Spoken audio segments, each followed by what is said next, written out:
اور یہود کہتے ہیں کہ خدا کا ہاتھ گردن سے بندھا ہوا ہے، یعنی اللہ بخیل ہے، انہی کے ہاتھ باندھے جائیں۔ یعنی ان آیتوں میں بھی لفظ غل استعمال ہوا ہے، بلکہ یہاں پر سورہ یاسین میں اغلال استعمال ہوا ہے جو کہ غل کی جمع ہے۔ اب دیکھتے ہیں تفسیر آیت 161 کا پہلا فریز ہے وَمَا كَانَ لِنَبِيٍّ أَن يَغُلَّ، اور نبی کے لیے شایع نہیں کہ خیانت کرے۔ روایت میں آیا ہے کہ جنگ بدر کے بعد جب غنیمت کا مال تقسیم ہو رہا تھا، ایک سرخ جبہ غائب پایا گیا۔ اس پر کسی جاہل نے کہا رسول اللہ صلی اللہ علیہ وسلم نے ہی اسے لیا ہوگا، اس پر یہ آیت نازل ہوئی۔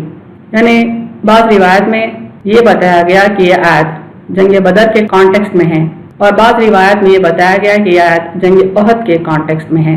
بہرحال جاہل لوگ آپ صلی اللہ علیہ وسلم پر الزام لگا رہے تھے کہ کہیں آپ نے مال غنیمت کا کچھ حصہ چھپا لیا ہوگا، اس میں خیانت کی ہوگی، اس پر یہ آیت نازل ہوئی۔ اتنے میں ایک شخص رسول اللہ صلی اللہ علیہ وسلم کی خدمت میں آیا اور کہا فلاں شخص نے سرخ جبہ زمین میں دبایا ہے۔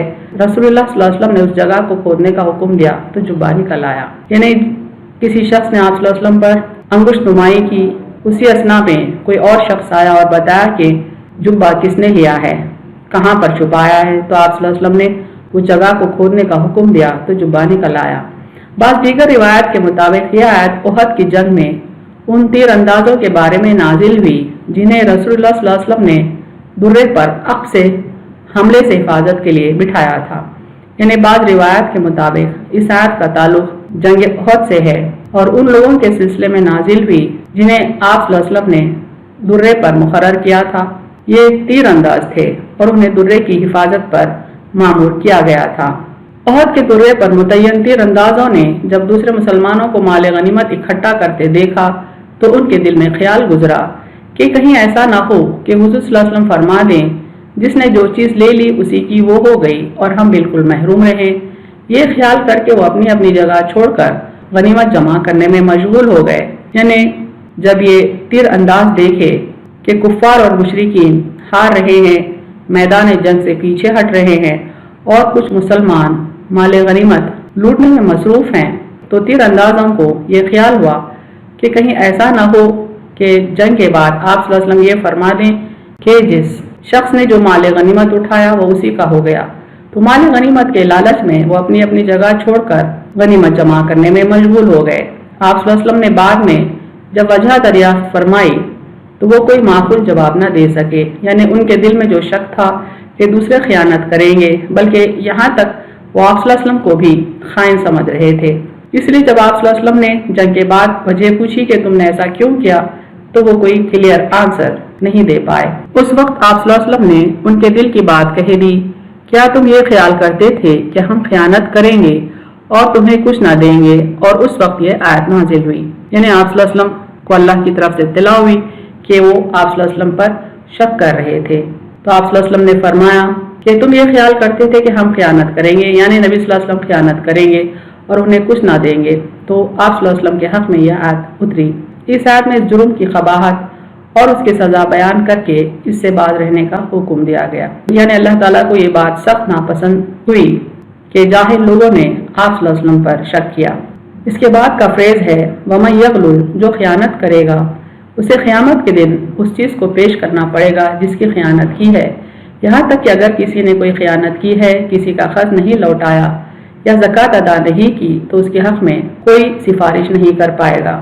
یعنی اللہ کا یہ قانون ہے کہ ڈیزانسٹ آدمی سے کہا جائے گا کہ جس مال کے سلسلے میں انہیں ڈیزانسٹی کی ہے، خیانت کی ہے، وہ مال کو حشر کے دن پیش کرے۔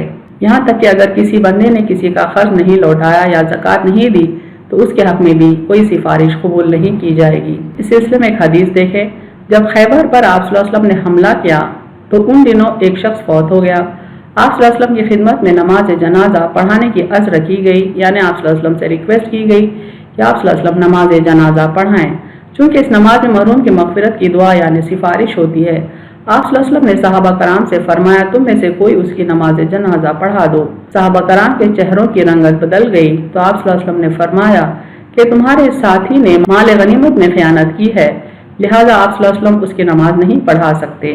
ہم حیران رہ گئے۔ جب مال کی تلاشی لی گئی تو ہمیں اس کے سامان سے یہود کے چند مٹکے ملے جن کی قیمت 2 درہم سے بھی کم تھی۔ یعنی جس شخص نے خیانت کی تھی مال غنیمت میں، آپ صلی اللہ علیہ وسلم نے اس کی نماز جنازہ نہیں پڑھائی، کیونکہ نماز میں اس کی مغفرت کی دعا بھی کرنا ہوتی تھی، اور خائن کے لیے مغفرت کی دعا کرنے کا حق اللہ تعالیٰ نے آپ صلی اللہ علیہ وسلم کو نہیں دیا۔ اس حدیث سے معلوم ہوا کہ مال غنیمت میں معمولی سی خیانت بھی اتنا بڑا جرم ہے کہ آپ صلی اللہ علیہ وسلم رحمت للعالمین ہوتے ہوئے بھی اس شخص کی نماز جنازہ نہ پڑھا سکے۔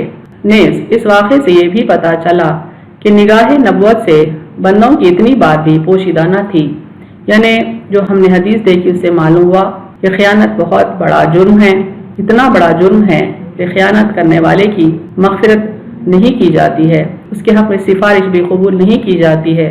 اور اس واقعے سے ہم کو یہ بھی معلوم ہوا کہ اللہ کے حکم سے آپ صلی اللہ علیہ وسلم کو بندوں کے اعمال کی اطلاع بھی دی جاتی تھی۔ آیت کے آخری حصے میں اللہ تعالیٰ فرماتے ہیں ثم توفی کل نفس ما کسبت وہم لا یظلمون، ہر شخص کو اس کے اعمال کا پورا بدلہ دیا جائے گا، ان کے ساتھ ظلم نہ ہوگا، یعنی ان کے عمل سے کم ثواب نہیں دیا جائے گا اور نہ ان کے گناہ سے زیادہ عذاب بھی نہیں دیا جائے گا۔ یعنی اگر کسی نے کوئی خیانت کی ہو تو اس کو وہ مال حاضر کرنے کے لیے کہا جائے گا، اور اگر وہ حاضر نہ کر پایا تو اس کے مقابل اس کو اتنی سزا ضرور بھگتنی پڑے گی۔ یعنی بندے نے اگر کوئی ذرہ برابر چیز بھی چھپائی ہے، اس کی خیانت کی ہے، تو اس کو حشر کے دن حاضر کرنا ہوگا، اگر وہ نہیں کر پایا تو اس کی سزا اسے ضرور بھگتنی ہوگی۔ یعنی اگر کوئی ذرہ برابر برائی کرتا ہے تو اس کی سزا پائے گا، اور اگر کوئی ذرہ برابر نیکی کرتا ہے تو اس کی جزا ضرور پائے گا۔ اہم نکات دیکھیں اس تفسیر کے۔ انبیاء کی یہ شان نہیں کہ وہ کسی چیز یا کسی معاملے میں خیانت کریں۔ اگر کوئی بندہ خیانت کرتا ہے تو آخرت کے مواخذے سے بچ نہیں سکے گا، یعنی آخرت میں اسے پوچھ ضرور ہوگی۔ جس چیز کی خیانت کی گئی وہ قیامت کے دن بندے کو حاضر کرنا پڑے گا، کیونکہ اللہ تعالیٰ فرماتے ہیں یاتی بما غلّ یوم القیامہ، لائے گا جو اس نے خیانت کی قیامت کے دن، یعنی اسے لانا پڑے گا۔ قیامت کے دن ہر انسان کو اس کے اعمال کا پورا بدلہ دیا جائے گا، کسی کی حق تلفی نہیں ہوگی۔ ثم توفی کل نفس ما کسبت، پھر پورا پائے گا ہر شخص جو اس نے کمایا، یعنی جس نے جو خیانت کی اس کی سزا پائے گا، جس نے جو نیکی کی اس کی جزا پائے گا۔ وآخر دعوانا ان الحمد للہ رب العالمین۔